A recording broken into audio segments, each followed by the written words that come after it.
high power, no grip, very difficult to drive, and high speed are all terms used to describe NASCAR.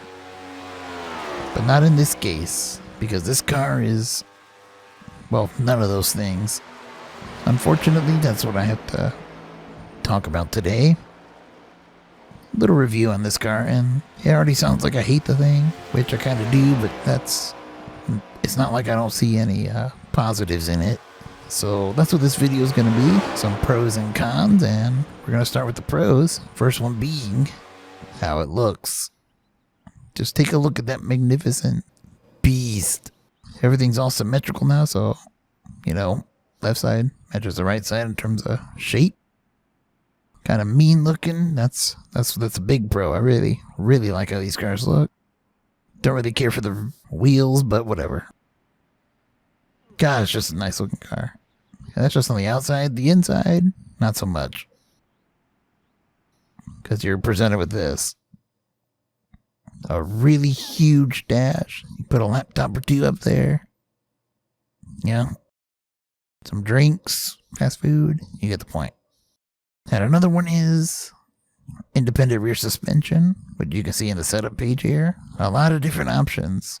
Now that the track bar is no longer present, rack and pinion steering is now the way it's done. So those settings have changed for your steering ratio.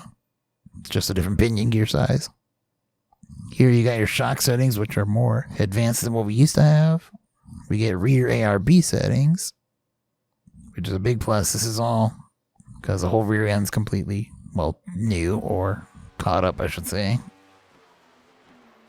So that was just a little look at the garage. And here's a look at one of the other positives, road courses. I mean, it's still a challenge, and that's what I was really hoping for. You have less power from what I can tell, because it's super slow. We'll get to that in a minute. But you have a lot more grip.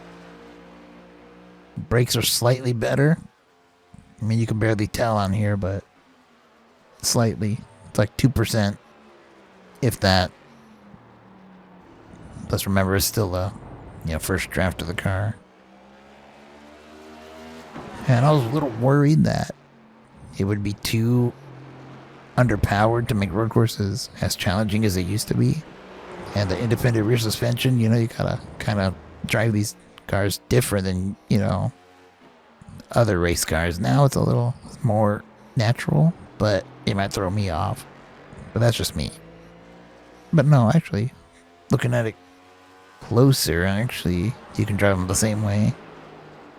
There's an issue, though. I'll get to that later. And the last positive would be short tracks are actually pretty fun in this car. You get a 5-speed gearbox, so that could bring in shifting. I didn't have much footage of short track stuff, so I didn't talk much about it, but I can tell you it's improved, and it feels really good in that car. But still a little too overgripped in my opinion, but yeah. Here's another look at the 5-speed. You can see I downshifted there to fourth in turn 4 at Darlington, but there's a big problem here. And this is where we start the cons. It's really easy to drive this car around this track.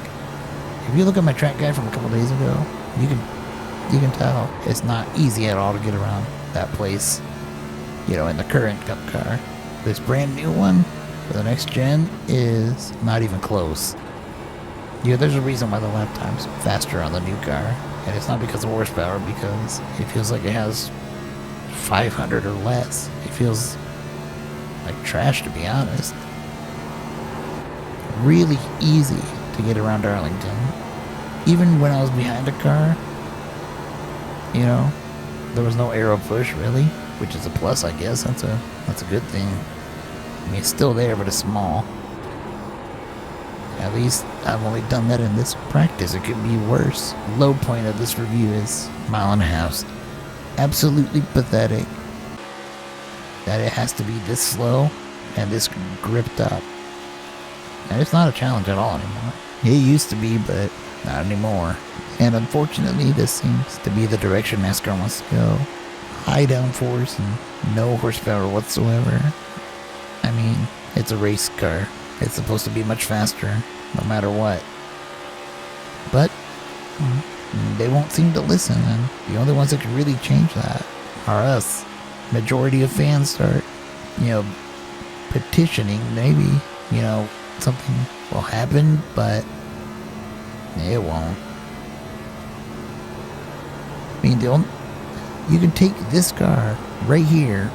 It could be the perfect product if they throw in 800 horsepower. Not 900, not 700.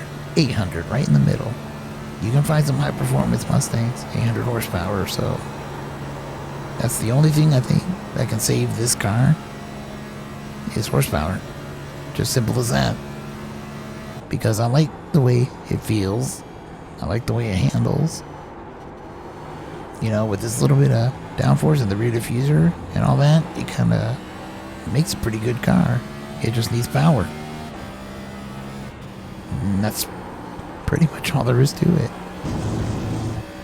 Alright, something I did forget to mention. On low speed corners, this car can't spin, and it's really hard to catch the rear end. I also forgot about the single lug wheels, but you don't really notice a difference on the pit stops. Stopwatch is the same. And that's pretty much it. I know it's been more of a complaint than anything, but there are aspects I still like, and I'm not knocking iRacing or NASCAR right now, really, because, they don't have every bit of data because, it hasn't been raced in a real race. Then I'll probably revisit this video, change some of my complaints, or maybe I won't complain, who knows. So that's it for this video. Anyways, Sim Racing Chewy side.